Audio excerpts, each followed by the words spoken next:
ಅರಳುವ ಮುನ್ನ ಮೊಗ್ಗು ಬಳ್ಳಿಗೆ ಸ್ವಂತ, ಅರಳಿದ ಮೇಲೆ ಹೂ ಪರರಿಗೆ ಸ್ವಂತ.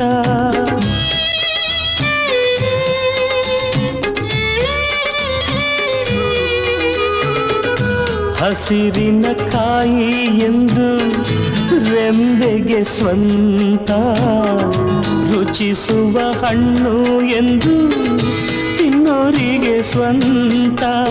ಜಗವೇ ಹೀಗೆ, ಬದುಕೇ ಹೀಗೆ, ನೊಂದರು ಇಲ್ಲ ಬೆಂದರು ಇಲ್ಲ, ಬೆಂದರು ಇಲ್ಲ.